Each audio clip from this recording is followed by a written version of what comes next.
అందరికీ నమస్కారం. రాజేపేట గ్రామస్తులందరికీ కూడా పేరు పేరున నేను నమస్కారాలు తెలియజేసుకుంటున్నా. అమ్మ, నాకు తెలుసు మీరందరూ కూడా బల్క్ డ్రగ్ విషయంలో కొంత ధర్నాలు చేయటం, అదేవిధంగా ఈరోజు మీరందరూ కూడా ధర్నా చేయడానికి ఈరోజు బయటికి రావడం కూడా జరిగింది. అయితే నేను మీ అందరితోని కూడా 2-3 మీటింగ్స్ కూడా పెట్టుకోవడం జరిగింది. అయితే మీ దగ్గరికి విలేజ్లోకి రావడానికి నాకు ఎటువంటి అభ్యంతరము లేదు. దయచేసి మీరు అందరూ కూడా అర్థం చేసుకోవాల్సిన బాధ్యత కూడా ఉంది. ఎందుకంటే మీరందరూ గెలిచి ఈరోజు నేను ఒక హోమ్ మినిస్టర్ పొజిషన్లో మీరందరూ కూర్చోబెడితే నేను కూర్చోగలిగాను. ఈరోజు మీ అందరూ ఓట్లు వేసి గెలిపించి గౌరవ ముఖ్యమంత్రి గారు పవన్ కళ్యాణ్ గారు కలిపి ఈరోజు నన్ను ఇక్కడ కూర్చోబెట్టారు. కాకపోతే మీ అందరి దగ్గరికి రావడానికి నాకు ఎటువంటి అభ్యంతరము లేదు.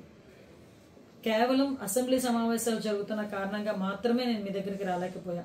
కంపల్సరీగా అసెంబ్లీ సమావేశాలు అయిపోయిన వెంటనే నేనే విలేజ్లోకి వస్తాను, మీ అందరితోనే కూడా మాట్లాడతాను, మీ అందరూ సాధక బాధలు కూడా వింటాను. మనం అందరం కూడా ఒక కమిటీ కింద ఏర్పడి మీ తాలూకా డిమాండ్స్ ఏదైతే ఉన్నాయో ఆ డిమాండ్స్ అన్ని కూడా ప్రభుత్వం దృష్టికి తీసుకొద్దాం. ప్రభుత్వం దృష్టికి తీసుకొచ్చి ప్రభుత్వం ఏదైతే చెప్తుందో దాన్ని విని దానికి అనుగుణంగా మనందరం కూడా ఫాలో అవుదామని మీ అందరికీ కూడా తెలియజేసుకుంటూ, ఏ రోజైనా మీ అందరి బాగు కోరి మీ అందరి అభివృద్ధి కోరే నేను ఉంటానని మనస్ఫూర్తిగా మీ అందరికీ తెలియజేసుకుంటూ, అసెంబ్లీ కాగానే మీ అందరి దగ్గరికి వచ్చి ఊర్లోకి వచ్చి మీ అందరితోని కూడా మాట్లాడతానని తెలియజేసుకుంటున్నాను.